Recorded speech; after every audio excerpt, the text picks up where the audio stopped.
how do you explain when things don't go as we assume? Or better, how do you explain when others are able to achieve things that seem to defy all of the assumptions?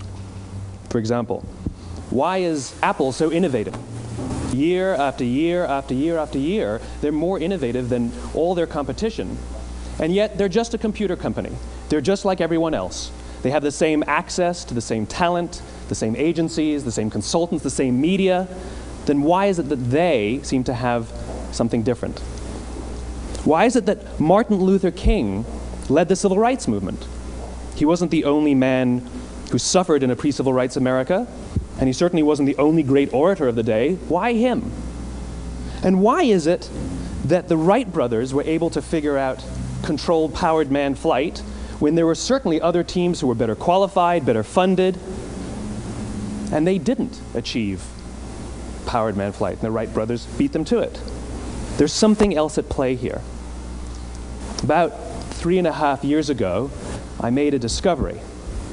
And this discovery profoundly changed my view on how I thought the world worked, and it even profoundly changed the way in which I operate in it.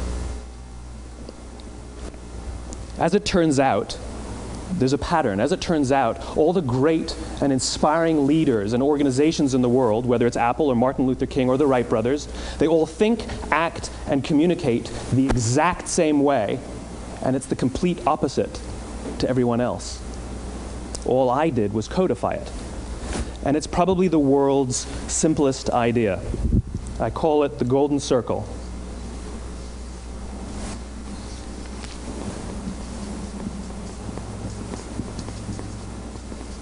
Why, how, what? This little idea explains why some organizations and some leaders are able to inspire where others aren't. Let me define the terms really quickly.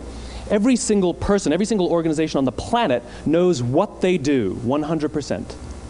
Some know how they do it, whether you call it your differentiating value proposition or your proprietary process or your USP. But very, very few people or organizations know why they do what they do. And by why, I don't mean to make a profit. That's a result. It's always a result. By why, I mean what's your purpose? What's your cause? What's your belief? Why does your organization exist? Why do you get out of bed in the morning? And why should anyone care? Well, as a result, the way we think, the way we act, the way we communicate is from the outside in. It's obvious. We go from the clearest thing to the fuzziest thing. But the inspired leaders and the inspired organizations, regardless of their size, regardless of their industry, all think, act, and communicate from the inside out.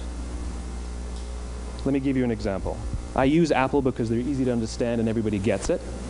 If Apple were like everyone else, a marketing message from them might sound like this. We make great computers.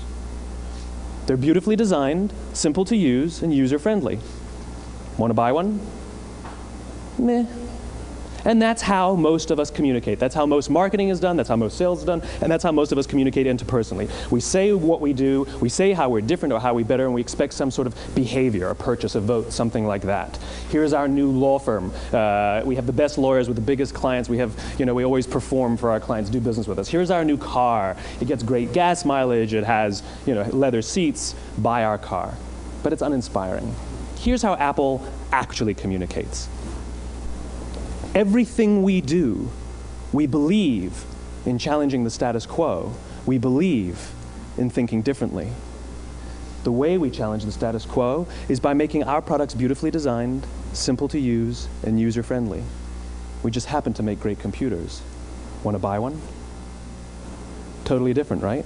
You ready to buy a computer from me? All I did was reverse the order of the information. What it proves to us is that people don't buy what you do, people buy why you do it. People don't buy what you do, they buy why you do it. This explains why every single person in this room is perfectly comfortable buying a computer from Apple. But we're also perfectly comfortable buying an MP3 player from Apple, or a phone from Apple, or a DVR from Apple.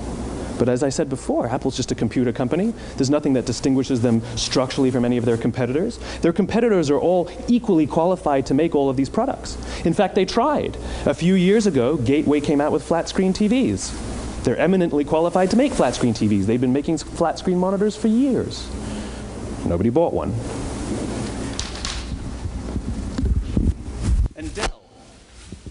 Dell came out with MP3 players and PDAs. And they make great quality products, and they can make perfectly well-designed products, and nobody bought one. In fact, talking about it now, we can't even imagine buying an MP3 player from Dell. Why would you buy an MP3 player from a computer company? But we do it every day. People don't buy what you do, they buy why you do it. The goal is not to do business with everybody who needs what you have. The goal is to do business with people who believe what you believe.